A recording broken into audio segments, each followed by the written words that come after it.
The crystal glass felt cool and impossibly fragile in David's hand. Around him, the low, confident hum of his wife's family, the Prestons, filled the opulent dining room of their favorite downtown restaurant. Gilded frames reflected the warm light of the chandeliers, and the air smelled of expensive perfume and roasted duck. It was a celebration, a grand gesture of trust and love, or so he had intended it to be. Amelia, his wife of 5 years, sat at the head of the table, her smile as bright and sharp as the diamond necklace her father had given her for her birthday. David had built prestige architecture from a single drafting table in a rented room into a firm that reshaped the city's skyline. It was his life's work, a testament to sleepless nights, relentless innovation, and an unwavering belief in form and function. And tonight, he was giving it to her. Not as a gift to be co-managed, but as a complete transfer of ownership. He had thought it the ultimate act of partnership, a way to show her that her ambition was his ambition, that her success was the only legacy he cared to build. He thought he was building a future. He didn't know he was merely constructing the stage for his own betrayal. Within 3 short months, the very empire he had placed in her hands would be used as the weapon to cast him out, leaving him with nothing but the chilling echo of a door slamming shut on his own life. The decision had been brewing for a year. Amelia, vibrant and driven, had expressed a growing desire to be more than just the wife of a successful architect. She wanted her own name, her own power. "I want to be a builder, David, not just live in the house you built," she'd said, her voice laced with a yearning he had mistaken for shared passion. He saw her potential, her sharp mind for business that he, the artist, sometimes lacked. He believed that together, they could elevate the firm to new heights. His name had opened the doors, but her dynamism, he reasoned, would conquer the rooms within. Her father, Arthur Preston, a man whose smile never quite reached his cold, calculating eyes, raised his glass. "To Amelia," he announced, his voice booming with practiced authority, "taking the reins. It's about time a Preston brought some real business acumen to that little art project of yours, David. No offense, of course." A wave of polite laughter rippled through the family. David managed a tight smile. He was used to their backhanded compliments, the subtle digs that positioned him as a talented but naive craftsman they had graciously allowed into their gilded world. He was the son of a carpenter. They were old money, a distinction they never allowed him to forget. They saw his humility as weakness, his quiet confidence as a lack of killer instinct. They were about to make the most profound miscalculation of their lives. "None taken, Arthur," David said, his voice even and calm. He slid a handsome, leather-bound portfolio across the polished mahogany table towards his wife. "Amelia, this is everything. The deeds, the transfer of ownership documents, the client portfolios, signed, sealed, and delivered. Prestige architecture is now yours." Amelia's eyes widened, her painted lips parting in a perfect circle of feigned surprise. She had known this was coming, they had discussed it for weeks, but the performance was for her family. She opened the portfolio, her fingers tracing the embossed logo he had designed a decade ago. "David," she breathed, her voice a carefully calibrated mix of awe and gratitude. I don't know what to say." Her brother Richard, a man who wore his ambition like an ill-fitting suit, leaned over her shoulder. "Well, well," he smirked, looking at David. "Finally decided to let the big kids play, have you? Don't worry, we'll take good care of your little sandcastle." David met his gaze. He didn't respond to the insult. He simply nodded, a silent observer at his own abdication. He felt a small, hard knot tighten in his stomach. It wasn't regret, not yet. It was a premonition, a quiet whisper in the back of his mind that the foundation of the life he had so carefully constructed was about to be tested. He watched his wife, the woman he loved, basking in the approval of her condescending family, and saw, for the first time, a flicker of something in her eyes that wasn't love or partnership. It was ownership, and it was terrifying. What he didn't know was that the documents in that portfolio contained a silent, waiting power, a structural failsafe he had built into the very heart of his creation.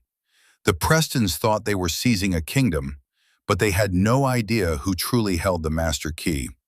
If you've ever felt underestimated, taken for granted, or had your kindness mistaken for weakness, then you are going to want to see how this story unfolds. It's a reminder that true strength isn't always the loudest voice in the room. We love hearing from you, so let us know in the comments where you're watching from around the world. And if you enjoy stories where integrity wins the day, be sure to like this video and subscribe to the channel for more content just like this. Now, let's get back to the moment the ground began to shift beneath David's feet. The first month was a study in subtle erosion. Amelia swept into the office with the force of a perfectly managed hurricane, all bright smiles and sharp, decisive energy. At first, David was proud. He watched from the periphery as she implemented new efficiency software and rearranged the bullpen for better synergy, a word she'd picked up from one of the many business gurus she followed. He offered his guidance, his institutional knowledge, but his suggestions were met with a patient, slightly patronizing smile. "That's the old way, darling," she'd say, tapping his hand. "We're thinking bigger now, a new era." The new era, it turned out, included her brother. Richard was brought on as a strategic growth consultant, a title as vague as his qualifications.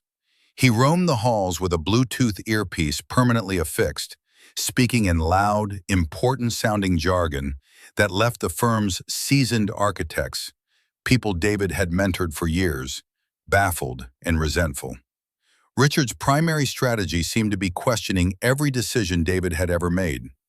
"The Peterson Tower project," Richard announced during a leadership meeting, pointing a laser at a slide that showed a healthy profit margin. "The margins are fine, but they could be better." David's team was too focused on these artisanal materials. "We can value engineer this and increase profits by 12%. David cleared his throat. "Richard, the client chose us specifically for our commitment to those materials. It's the core of our brand identity. It's why we beat out 3 larger firms." Amelia stepped in, placing a hand on Richard's shoulder in a show of solidarity. "David has a point about the brand, but Richard is right about the profit. Let's find a middle ground." But there was no middle ground. The client was called, presented with the cost-effective alternatives, and was promptly insulted. David spent the next week on the phone, smoothing ruffled feathers, using the deep well of trust he had built over years to salvage the deal. Amelia and Richard saw this not as a sign of their misstep, but as proof that David was stuck in his old, relationship-based ways. They saw his diplomacy as a reluctance to be ruthless, a weakness in the new, aggressive world they envisioned. The first major blow came 3 weeks in. The firm was pitching a massive civic redevelopment project, a legacy-defining opportunity. It was a project David had been courting for 2 years, building a relationship with the city planner, Michael Chen. The final presentation was a formality, a victory lap. The day before the meeting, Amelia approached David's desk. "Darling," she said, her voice soft, "Richard and I are going to handle the Chen presentation tomorrow." David looked up from his sketches, the familiar weight of his favorite fountain pen resting in his hand. "Amelia, Michael and I have been working on this for months. He's expecting me." "And that's the problem," she said, her smile not quite reaching her eyes. "We need to show the city that this is a new firm with new leadership. It needs to be my win, our win. You've done the hard work, you've laid the foundation. Now, let us build on it." It was the perfect corporate language, a dismissal wrapped in the guise of a compliment. He was the past, she was the future. He felt a cold prickle of anger, but his voice remained steady. "I don't think that's a good idea. The relationship is the cornerstone of this deal." "Don't be so territorial, David," she chided gently. "You have to learn to let go. Trust me." He didn't go to the meeting. He sat in his office, the grand corner space with a view of the skyline he had helped create, and felt its walls closing in. He stared at the framed photograph on his desk. He and Amelia on their honeymoon, smiling, the future an uncharted and beautiful landscape. Later that day, he received a clipped, formal email from Michael Chen expressing his surprise at David's absence and his concerns about the new direction presented by Richard. The deal wasn't dead, but it was on life support. When Amelia returned, flushed with a confidence that hadn't been earned, she didn't mention the client's hesitation. "It went great," she declared. "Richard was a shark. They were blown away." David simply nodded. He didn't argue. He didn't say, "I told you so." He just watched her, and in that moment he realized he wasn't just watching his wife. He was studying his adversary. That evening he went home, but not to the sprawling modernist house he shared with Amelia. He went to a small, climate-controlled storage unit on the other side of town. Inside, under a canvas cloth, were boxes of his old journals, his initial business plans, and the original hand-drawn blueprints for every major project. He pulled out a slim, leather-bound ledger. It was the book where he had detailed the formation of the company, the specific legal structures, the clauses and conditions he'd had a brilliant and deeply cynical corporate lawyer draw up for him years ago as a doomsday protocol. He had hoped he would never have to read it again. He sat on a cold, metal stool under the single bare bulb and began to read, his methodical mind cataloging every line, every subsection, every carefully placed piece of leverage he had, in a moment of foresight, preserved. The game had changed, and he was finally beginning to understand the rules. The second month began with an act of symbolic violence. David arrived at the office to find his corner suite being painted a sterile, corporate gray.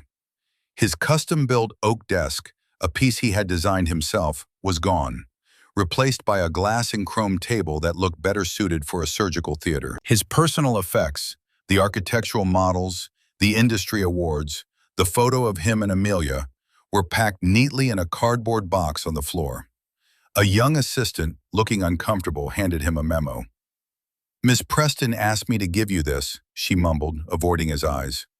The memo informed him that the executive offices were being reconfigured to reflect the new corporate hierarchy.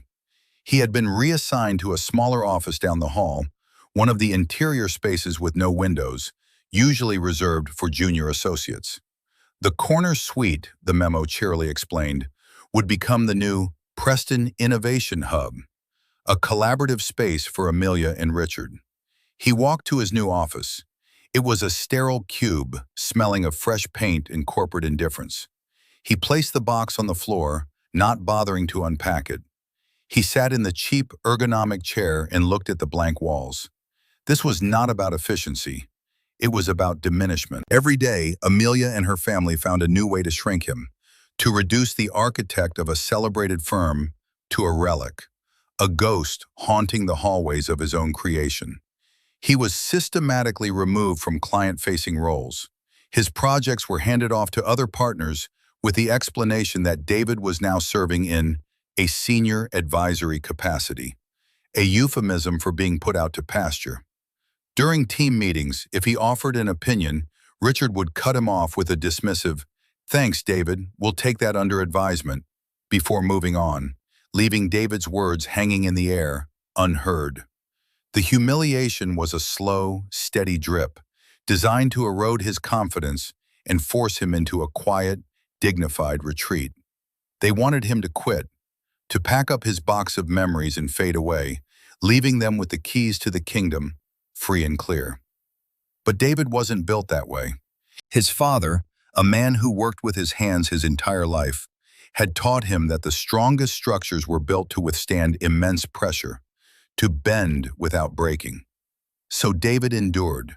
He showed up every day, dressed impeccably, his calm demeanor an infuriating puzzle to the Prestons. They couldn't understand why he didn't fight back, why he didn't rage or crumble. They mistook his patience for defeat. They had no idea that his silence was not surrender, it was observation. He was gathering data, watching the stress fractures appear in the company's foundation. He saw the dip in morale as loyal, long-term employees began polishing their resumes. He saw the anxious emails from accountants as Richard's extravagant spending on rebranding began to drain their cash reserves. He saw the polite but firm refusals from clients to meet with anyone but him. The ultimate indignity came during a visit from Arthur Preston. He strode into the office like a conquering king, Amelia and Richard flanking him like eager princes. He surveyed the newly painted Innovation Hub with a satisfied grunt. Good, much better. Less of a dusty museum feel, he said, pointedly ignoring the fact that the dusty museum had been one of the most profitable and respected firms in the country under David's leadership. Arthur spotted David down the hall, standing in the doorway of his windowless office. He walked over, a smug look on his face. "David, hiding back here, are we?" "Probably for the best. Need to give the young blood room to run." He clapped David on the shoulder, a gesture that was more of a push than a pat. "You know, I always said you lacked the killer instinct. Built a nice little practice, sure. But Amelia, she's a Preston. She's going to turn this into a global empire." David looked at the man who had never respected him, who saw him as nothing more than a stepping stone for his daughter's ambition. He felt the familiar, cool calm settle over him, a shield against their casual cruelty. He looked at Arthur's expensive, hand-stitched suit, his polished shoes, his air of unassailable arrogance. "You might be right, Arthur," David said, his voice quiet but clear. "Amelia is certainly ambitious." It was the lack of defiance that unnerved them. They wanted a fight, a reaction that would justify their narrative of him as an emotional, obsolete artist. David gave them nothing but placid agreement. As Arthur walked away, chuckling with Richard, David's hand went into his jacket pocket. His fingers found the worn leather of a small, unassuming journal. It wasn't one of the grand ledgers from his storage unit. This one was small enough to carry with him. It was a new one. In it, he had been documenting every slight, every breach of contract, every conversation, every decision that was slowly poisoning the company he had built. He recorded dates, times, and witnesses. It was a meticulous catalog of their arrogance, a quiet, methodical construction of the case against them.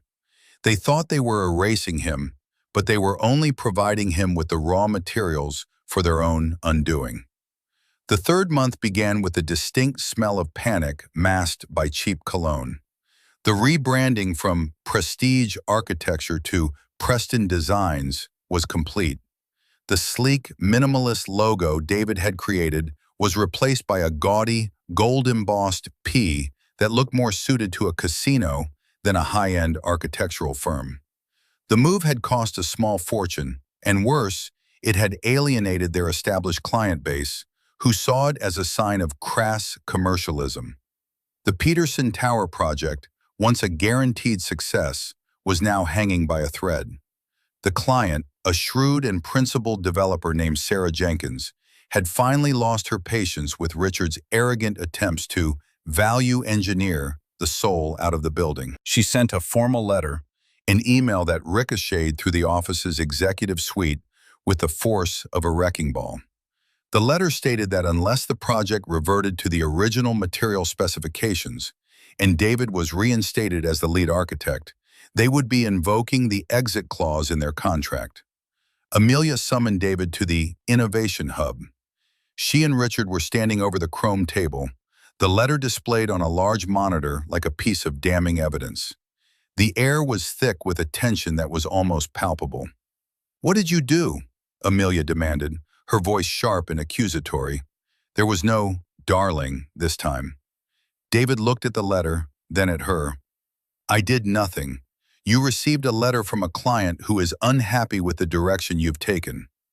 "She's asking for you," Richard snarled, jabbing a finger at the screen. "She's loyal to you. You've poisoned her against us." "Sarah is loyal to the quality of work she was promised," David corrected him calmly. "A quality I guaranteed, a guarantee you chose to ignore." He paused, letting the weight of his words settle in the room. I can fix this. I can call Sarah, reassure her, and get the project back on track. But you have to let me do it my way, the original way. This was their chance, a lifeline he was offering them. They could have swallowed their pride, admitted their mistake, and saved their most lucrative project. But the Prestons were not built for humility. To them, admitting a mistake was a greater failure than the mistake itself. Amelia's face hardened. She looked from David to her brother, a silent, venomous exchange passing between them. Richard gave a slight shake of his head. He saw David's offer not as a solution, but as a power play. In his mind, if they conceded, David would win. No, Amelia said, her voice cold. Absolutely not. We will not be held hostage by you or your pet clients. We will handle Sarah Jenkins. She turned away from him, a clear dismissal. This firm is moving forward, not backward. David looked at them, at their unified front of arrogance and folly, and felt a profound sense of finality. He had offered them a bridge, and they had chosen to set it on fire. He nodded slowly, a quiet acceptance of the war they had just declared. As you wish, he said, and walked out of the room. He didn't return to his windowless cube. He went to the small office of Marcus Thorne, a senior partner who had been with him from the early days. Marcus was a good man, a brilliant architect, but a man terrified of conflict. He had watched the slow-motion coup with a pained expression, offering David sympathetic glances in the hallway, but never a word of public support. He was the silent enabler, the good man who does nothing. Marcus, David said, closing the door behind him, I need to know where you stand. Marcus looked up, his face etched with anxiety. He took off his glasses and rubbed his eyes. David, this is a mess. I don't know what they're doing. The morale is in the gutter. We're losing the soul of this place. I know, David said, but saying that to me in private and saying it to Amelia are two different things. The Peterson deal is about to collapse. Others will follow. This firm, the one we built, won't survive the year. What can I do? Marcus asked, his voice almost a whisper. She's the owner now. Her brother is, well, you know what he is. If I speak up, I'm out of a job. David looked at his old friend, a man he had respected for 15 years, and felt not anger, but a deep, weary sadness. He saw the choice Marcus was making: self-preservation over loyalty, security over integrity. It was a choice many people would make.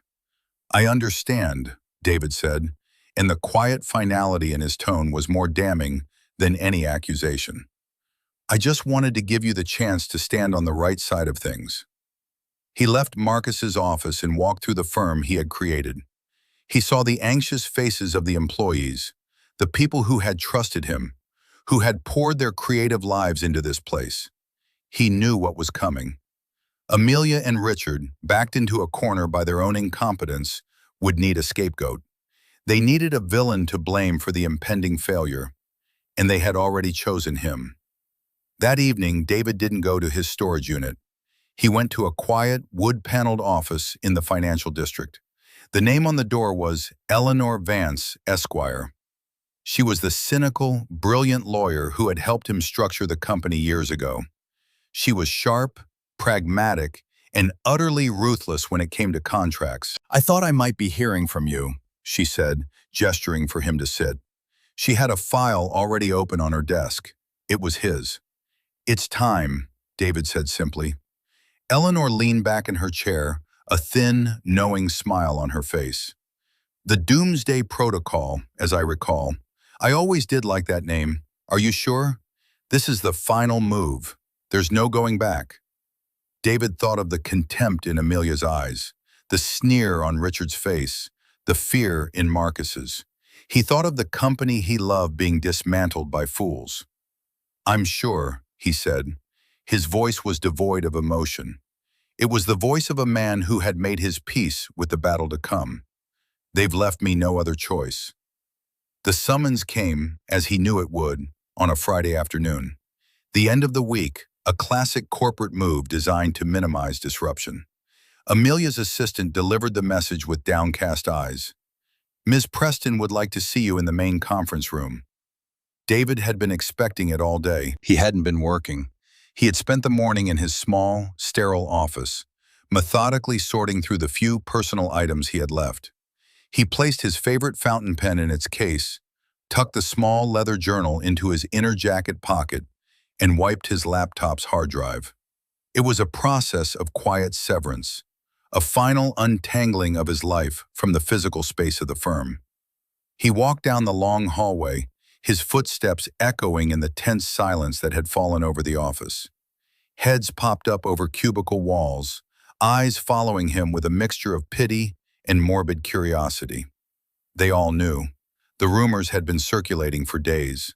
The founders of Preston Designs were going to publicly execute the founder of Prestige Architecture. He pushed open the heavy glass doors to the conference room. The long, polished table reflected the grim, gray light of the overcast sky outside.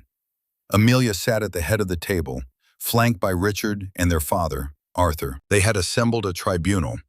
It was a pathetic attempt at intimidation, a piece of corporate theater so transparently designed to humiliate him that he almost felt a pang of pity for them. Almost. Amelia was dressed in a severe, dark gray power suit, her hair pulled back tightly. She looked like a stranger, a cold, brittle effigy of the woman he had once loved. Richard was leaning back in his chair, a smug, predatory smirk on his face. Arthur sat with his arms crossed, radiating an aura of patriarchal disapproval, the stern judge ready to pass sentence. "David, thank you for coming," Amelia began, her voice devoid of any warmth. She slid a single white envelope across the table. It stopped a few feet from him. "We've come to a difficult decision." David didn't move to take the envelope. He stood at the end of the table, his posture relaxed, his hands clasped calmly behind his back. He simply waited, his silence a stark contrast to the thick, performative tension they were projecting. "This firm is moving in a new direction," Amelia continued, reciting a speech that had clearly been rehearsed. "A forward-thinking, aggressive, and profit-oriented direction. While we appreciate your foundational contributions, it has become clear that your vision is no longer aligned with our strategic goals. Your traditionalist approach has become an impediment to growth." Richard chimed in, unable to resist his moment.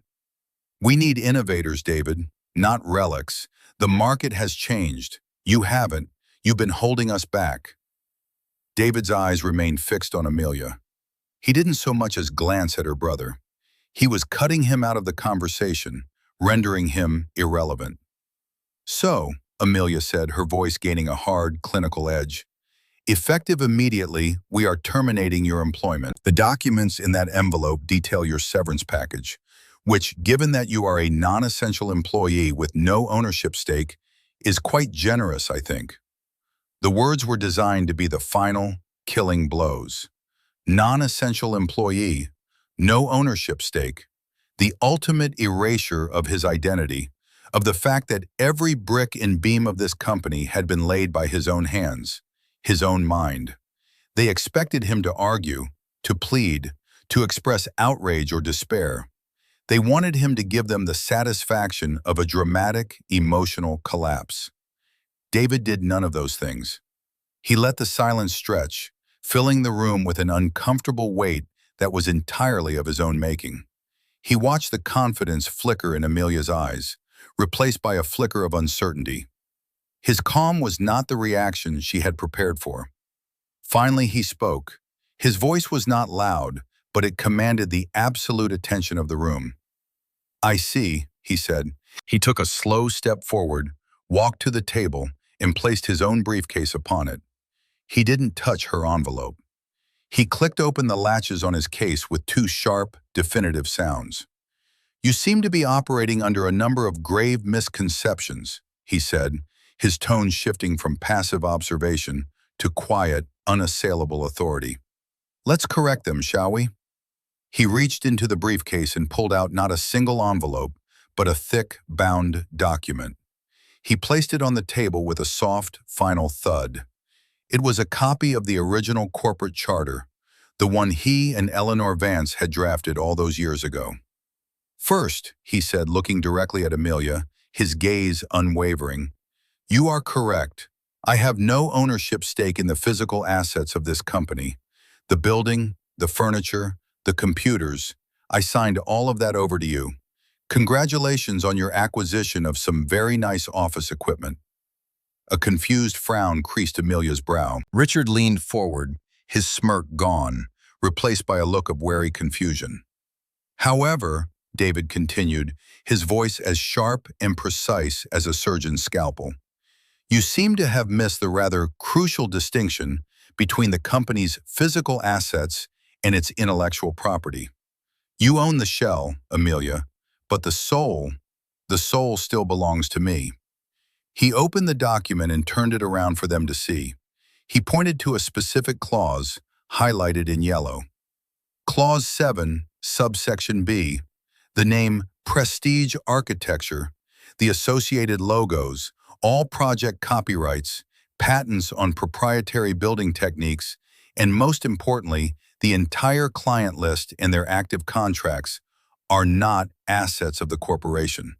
They are my personal intellectual property, licensed to the corporation for an annual fee of $1, under a contract that is terminable at my sole discretion. He looked up at them. The color was draining from Amelia's face. Arthur had uncrossed his arms and was sitting bolt upright. "The moment you terminated my employment," David said, his voice dropping to an almost conversational tone, "you triggered the termination clause of that licensing agreement. As of," he glanced at his watch, "2 minutes ago, the entity known as Preston Designs no longer has the legal right to use our name, our designs, or to service our clients. You have, in effect, fired me from a company that you no longer have a company to run." He let the quiet bomb detonate in the silent room. He watched the dawning horror on their faces, the slow, agonizing process of comprehension. They had been so focused on seizing the throne, they had never bothered to check if the crown was real. The silence in the room was a living thing, thick and suffocating. Amelia stared at the document, then at David, her mouth slightly agape. The carefully constructed mask of the powerful CEO had shattered, revealing the panicked, bewildered woman beneath. Richard snatched the document, his eyes scanning the page with frantic speed, as if hoping to find a loophole, a misinterpretation. There was none. The language was ironclad, a legal fortress David had built around his life's work. This is insane," Richard stammered, tossing the document back on the table. "This can't be legal." "I assure you, it is," David said calmly. He reached back into his briefcase and produced another file. "And that brings me to my second point, the clients." He opened the file, revealing copies of the 3 largest contracts the firm had: the Peterson Tower, the Harrison Civic Center, and the waterfront development. "Sarah Jenkins isn't the only one with an exit clause. All of our major clients have what is called a key person provision. It's a standard clause in this industry, one you would have known about if you'd ever bothered to read the contracts instead of just looking at the profit margins." He tapped a highlighted paragraph on the top page. "This provision states that if I, David Cole, am no longer the lead architect or am no longer employed by the firm in a senior capacity, the client has the right to terminate the contract without penalty. As of my termination, you are in breach of contract with 70% of your projected revenue for the next 2 years." Arthur Preston finally found his voice. It was a low, dangerous growl. "You planned this. You set this up." David turned his cool gaze on his father-in-law. "No, Arthur, I prepared for this. There's a difference. I built this company on trust and relationships. I also built it with the understanding that people like you exist, people who see a creation only in terms of what can be taken from it." He then looked back at Amelia, a flicker of genuine sadness in his eyes. "I never, in my darkest nightmares, thought my own wife would be one of them." Amelia flinched as if he had struck her. "David, you can't do this," she pleaded, her voice cracking. The arrogance was gone, replaced by a desperate, dawning terror. "This is our company, our future." "No, Amelia," he said, his voice softening but losing none of its steel. "It was my company, a company I gave you freely, believing we were partners. But you didn't want a partner. You wanted a prize. You wanted to stand on my shoulders and call yourself tall." He began to walk around the table, a slow, deliberate pace. He was no longer the defendant. He was the prosecutor, delivering his closing argument. This was his list of grievances, the catalog of slights he had patiently absorbed. "You took my office, the space where I designed the very buildings that made this firm's name. You put me in a windowless box to diminish me.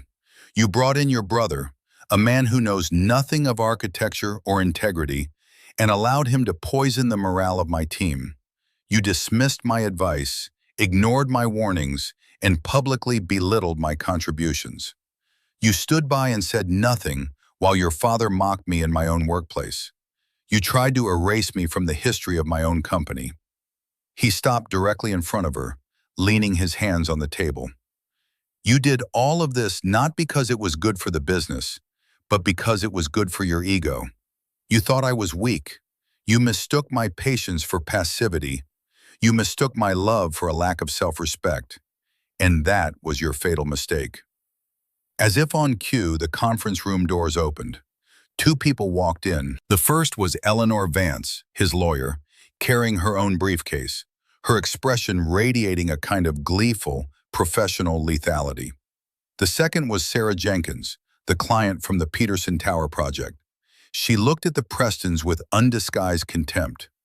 "Amelia, Arthur, Richard," Sarah said, her voice crisp and final. "I believe you've met David's lawyer. I'm here to inform you that, as of this morning, I have officially terminated my contract with Preston Designs. Furthermore, I've just signed a new agreement with David's new venture. He'll be finishing my building, as we agreed." Amelia's head snapped towards David. "New venture?" David gave a slight, almost imperceptible shrug. "Prestige architecture needed a new home. My most loyal senior architects and designers have already tendered their resignations. They start with me on Monday." He gestured to Eleanor. "My lawyer has the official cease and desist order. You have 48 hours to remove all branding, logos, and proprietary materials from this building and your website.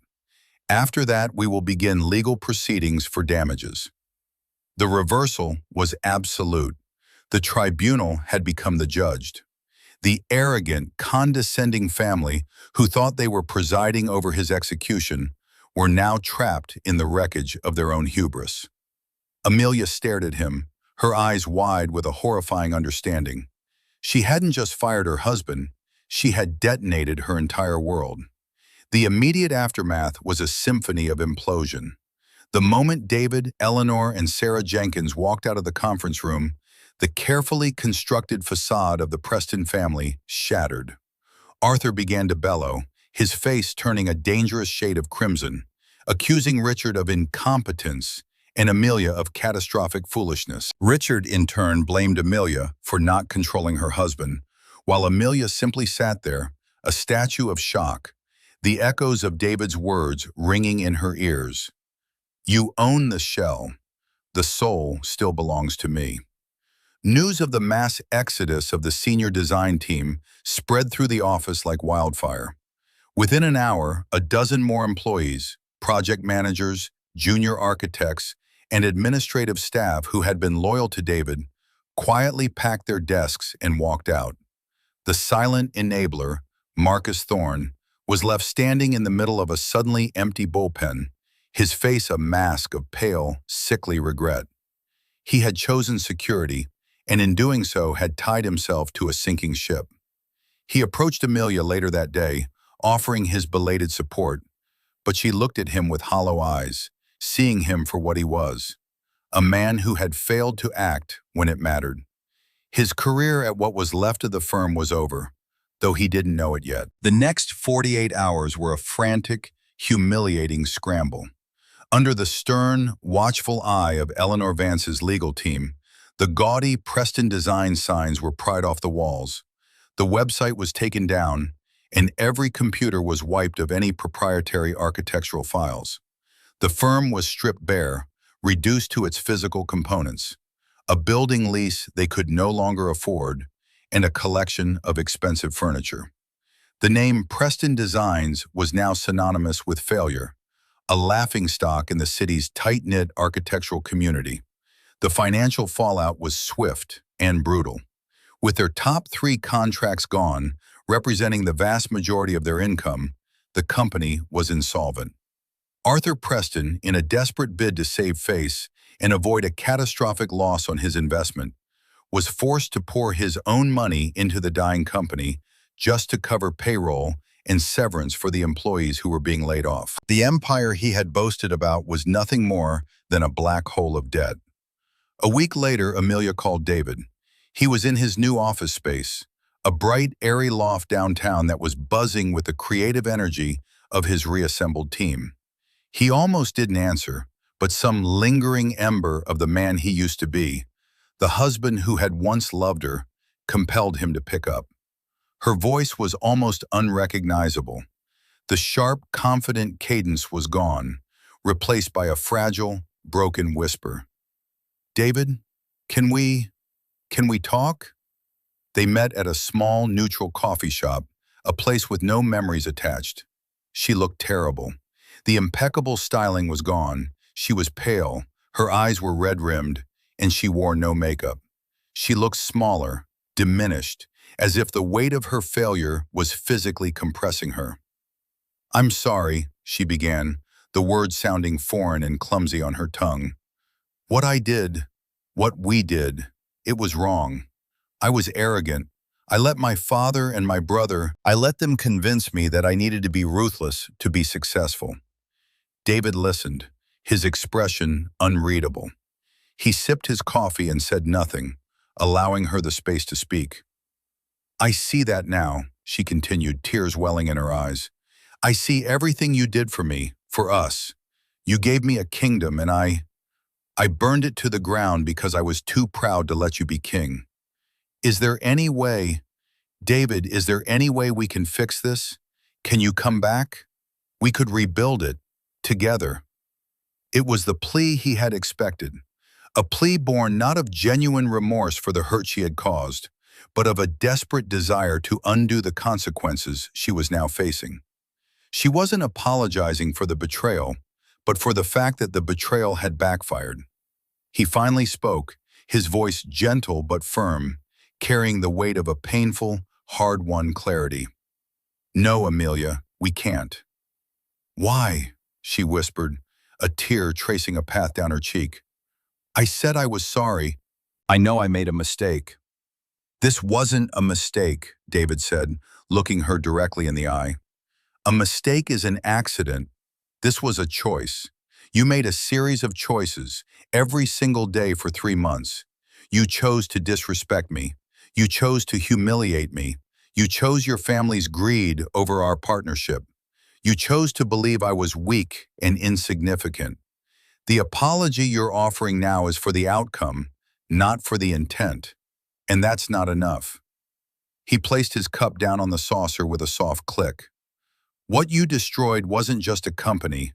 You destroyed my trust. You destroyed the image I had of you, of us. And you can't rebuild that with a business plan. Some things, once they're broken, can't be fixed. They can only be left behind." He stood up, leaving a $20 bill on the table. "I do wish you well, Amelia. I hope you learn from this. I hope you find what you're looking for, but you won't find it with me." He walked out of the coffee shop and didn't look back. The cold, crisp air felt clean, fresh. He was walking away from the wreckage, not as a victim, but as a survivor who had refused to let their cruelty define him. He had lost a wife and a company, but in doing so, he had reclaimed his self-respect, his integrity, and his soul. 6 months passed. The seasons turned, and the city skyline continued to evolve. The name Preston Designs vanished, a short, cautionary tale whispered at industry cocktail parties.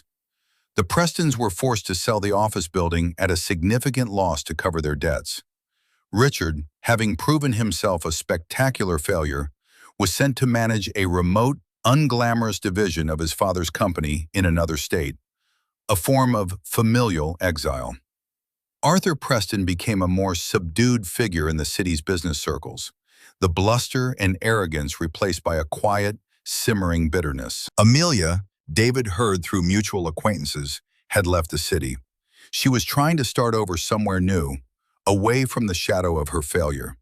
He hoped she would find her way, but he knew her path was not his to worry about anymore.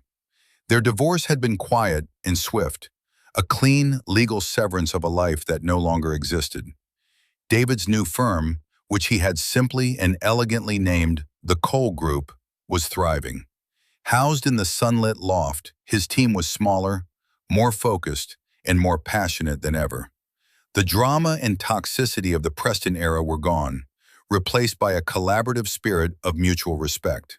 They were winning awards, not just for their designs, but for their work culture. They were building things that were beautiful, functional, and lasting. One afternoon, David stood by the large window of his office, looking out at the city. The Peterson Tower was nearing completion, its elegant lines and innovative materials a testament to his original vision. It was more than just a building. It was a symbol of his resilience. He had not only survived the betrayal, but he had emerged from it stronger, more certain of his own worth, and more committed to his principles. He turned from the window and looked at his new drafting table.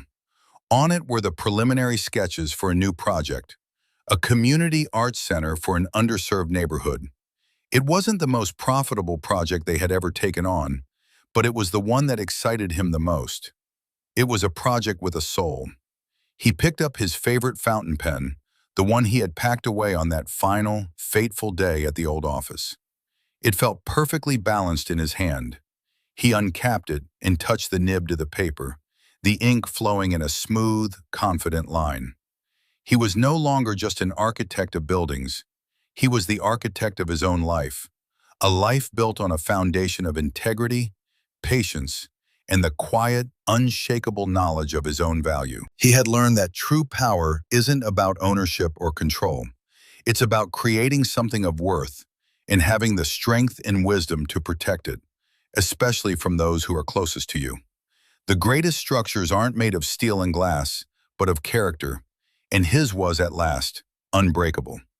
This story is a powerful reminder that our true value is not determined by how others see us, but by our own integrity and the strength of our character. It teaches us that patience is not passivity, and kindness is not a weakness. The world will often test us, but staying true to our principles is the only victory that truly matters in the end. We hope this story resonated with you. What's a lesson you've learned about standing up for your own worth? Share your thoughts and experiences in the comments below. We read every single one. If you found this story inspiring, please give it a like and subscribe to the channel for more tales of integrity, justice, and the quiet triumph of the human spirit. Thank you for watching, and we'll see you in the next one.